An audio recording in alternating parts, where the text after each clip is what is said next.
नमस्कार। चलिए आज एक बहुत बड़े बहुत पुराने सवाल के सफर पर निकलते हैं। सवाल ये कि आखिर ये सब कुछ शुरू कैसे हुआ। इस गुत्थी को हम आज विज्ञान और प्राचीन ज्ञान दोनों की नजरों से देखने की कोशिश करेंगे। ये सवाल हम सबके मन में कभी ना कभी तो आता ही है ना। जब हम रात में आसमान में उन अनगिनत तारों को देखते हैं तो सोचना लाजमी है कि इस पूरी कहानी का, इस इतने बड़े ब्रह्मांड का पहला पन्ना क्या था। तो मामला कुछ ऐसा है, एक तरफ है साइंस का जवाब जिसे हम बिग बैंग थ्योरी कहते हैं, और दूसरी तरफ है भगवद गीता में सृष्टि का वर्णन। अब सवाल यह है कि क्या ये दोनों जवाब इतने अलग हैं जितना हम सोचते हैं, या कहीं इनके बीच कोई गहरा कनेक्शन है। चलिए पता लगाते हैं। ठीक है, तो सबसे पहले बात करते हैं विज्ञान की। देखिए, विज्ञान का फोकस हमेशा कैसे पर होता है। वो हमें वो प्रोसेस समझाता है, वो तरीका बताता है जिससे हमारा ब्रह्मांड बना। साइंटिस्ट के मुताबिक हमारे यूनिवर्स की कहानी आज से लगभग 13.8 अरब साल पहले शुरू हुई थी। सोचिए जरा, 13.8 अरब साल, ये इतना बड़ा नंबर है कि हमारा दिमाग ठीक से इसे सोच भी नहीं पाता।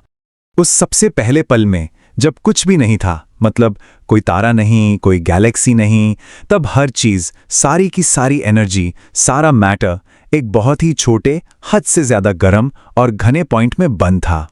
इसी को वैज्ञानिक सिंगुलैरिटी कहते हैं। एक ऐसी हालत जहां फिजिक्स के हमारे सारे नियम फेल हो जाते हैं, और फिर एक पल में उस छोटे से पॉइंट का एक जबरदस्त विस्तार हुआ। यही था बिग बैंग।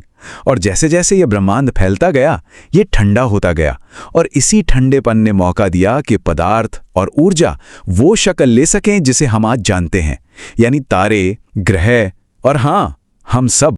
तो यहां एक बात साफ कर लेना जरूरी है, बिग बैंग थियरी हमें ये तो बताती है कि ब्रह्मांड कैसे बना, मतलब उसका मैकेनिज्म क्या था, पर ये नहीं बताती कि वो जो सिंगुलैरिटी थी वो थी ही क्यों, या ये विस्तार शुरू ही क्यों हुआ।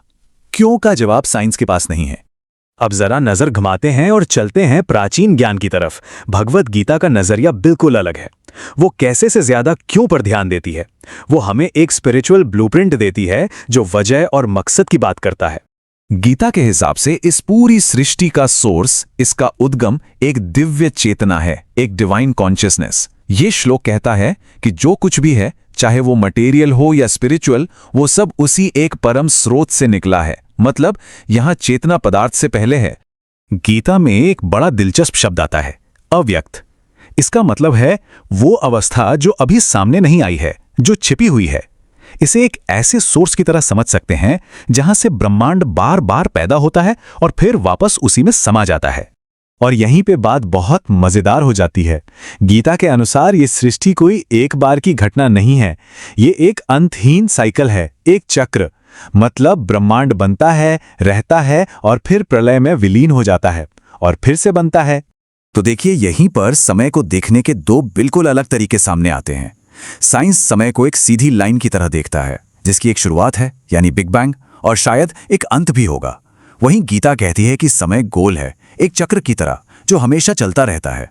तो अब सवाल ये उठता है कि क्या ये दोनों रास्ते एकदम अलग हैं, या कहीं कोई पुल बन सकता है इन दोनों के बीच। चलिए कुछ बहुत ही हैरान करने वाली समानताओं पर गौर करते हैं। जरा सोचिए इस बारे में। एक तरफ है बिग बैंग की सिंगुलैरिटी, एक बेहद घना अनमैनिफेस्टेड यानी अप्रकट पॉइंट, और दूसरी तरफ है गीता की अव्यक्त अवस्था, एक अनमैनिफेस्टेड डिवाइन एनर्जी। क्या ऐसा नहीं हो सकता कि ये दोनों एक ही शुरुआती हालत को बताने के दो अलग अलग तरीके हों? और ये समानता यहीं खत्म नहीं होती। साइंस जिसे ब्रह्मांडीय विस्तार कहता है, यानी फैलाव, वो गीता के अव्यक्त से व्यक्त होने, यानी छिपे हुए से प्रकट होने के कॉन्सेप्ट से कितना मिलता जुलता है। दोनों ही एक छिपी हुई अवस्था से एक दिखने वाले ब्रह्मांड के बनने की बात कर रहे हैं। चलिए अब इन दोनों को आमने सामने रख कर देखते हैं ताकि सब कुछ साफ हो जाए। देखिए, सृष्टि की प्रकृति में फर्क है। एक बार की घटना बनात एक चक्र।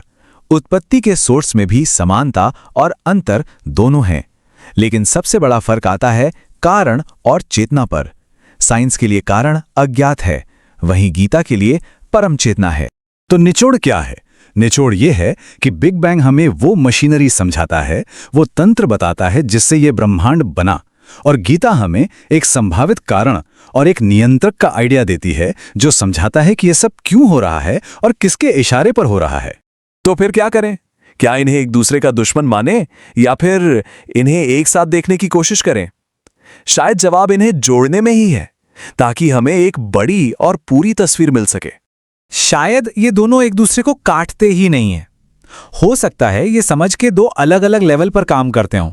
जैसे विज्ञान हमें शरीर की बनावट समझाता है और आध्यात्मिकता हमें आत्मा के बारे में बताती है। एक कैसे का जवाब है, दूसरा क्यों का। और जब हम ऐसा करते हैं, जब हम दोनों नजरियों को साथ लाते हैं, तो पता है क्या होता है? हमें ब्रह्मांड की एक कहीं ज्यादा गहरी, ज्यादा मुकम्मल तस्वीर मिलती है।